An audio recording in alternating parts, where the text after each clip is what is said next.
Assalamualaikum warahmatullahi wabarakatuh. Perkenalkan, nama saya Anggi Serari Nekswati. MPM saya 1811080013. Saya dari semester 5 Bimbingan Konseling Pendidikan UIN Raden Intan Lampung.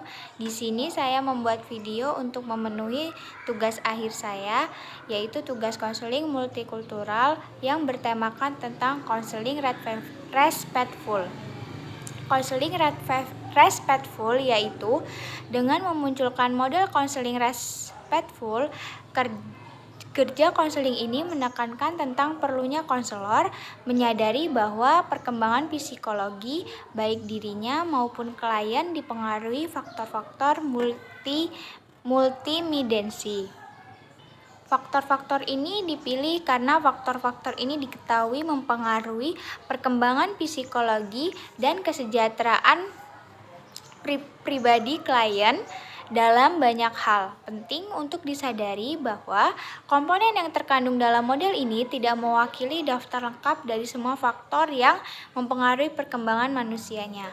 Nah, berikut ini adalah faktor-faktor spesifik menjadi kerangka perhatian respectful, yaitu ada R, identitas agama atau spiritual, yang E, latar belakang kelas ekonomi, yang S, identitas seksual, yang P, tingkat kematangan psikologi, yang E, identitas etis atau ras, yang C, tantangan kronologis atau perkembangan, yang T, berbagai bentuk trauma dan ancaman lain terhadap perasaan kesejahteraan seseorang, yang F, latar belakang dan sejarah keluarga, yang U, karakteristik fisik yang unik, yang L, lokasi tempat tinggal dan perbedaan bahasa.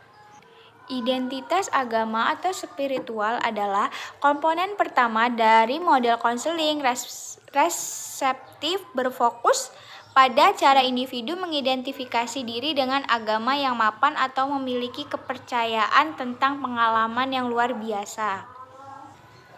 Ada juga identitas seksual seseorang, yaitu ada identitas seksual. Seorang juga dipengaruhi oleh orientasi seksual seorang. Ada sejumlah cara untuk membuat konsep dimensi identitas seksual seseorang ini. Secara umum, orientasi seksual mencakup konsep-konsep seperti biseksualitas, heteroseksualitas, dan homoseksualitas.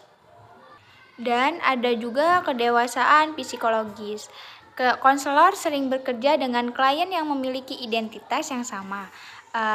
Identitasnya itu seperti agama, spiritual, etis, ras, dan seksual. Dan karakteristik demografis ini yaitu dengan seperti usia, jenis kelamin, dan kelas ekonominya. Tetapi yang tampak sangat berbeda secara psikologi. Dalam situasi ini kita mungkin menyebut satu klien sebagai lebih matang secara psikologinya. Nah, daripada klien lain yang seumurannya mengidentifikasikan dengan kelompok etis atau ras yang sama dan berbagai identitas seksual dan satu agama spiritual yang sama dengan orang lain, dengan siapa seseorang bekerja, beberapa direktor yang biasanya digunakan oleh para profesional kesehatan mental untuk menggambarkan kliennya. Dan ada juga identitas etnis atau ras. Perbedaan psikologis yang luar biasa ada di antara orang-orang yang berasal dari kelompok etnis atau ras yang sama.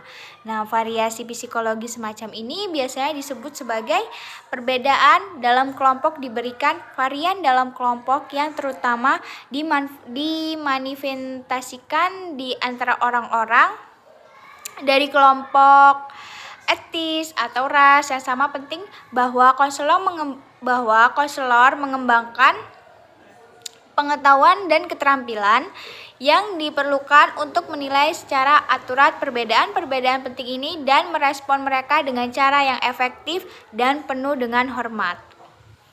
Dan ada juga trauma dan ancaman terhadap kesejahteraan seseorang.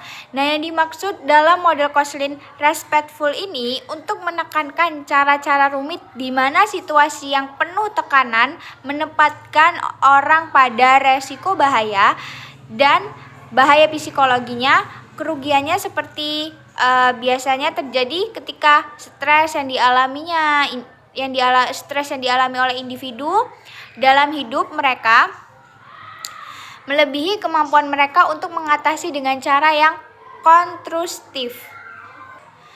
Dan ada juga kerangka counseling respectful. Nah, kerangka counseling respectful ini yaitu adalah menekankan pentingnya menjadi peka terhadap cara di mana gambar ideal masyarakat kita dari kecantikan, dari fisik berdampak negatif, terus terhadap perkembangan psikologi.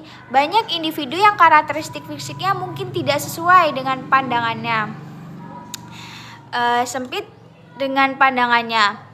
Sempit kecantikan yang dipupuk oleh budaya dominan kita ketika bekerja dengan klien yang berkarakteristik fisiknya mungkin menjadi sumber stres yang ketidakpuasan pribadi. Nah, penting bagi para penasehat untuk mempertimbangkan bagaimana mitos kecantikan fisik yang ideal dapat menyebabkan banyaknya orang menginternalisis pada negatif dan stereotip tentang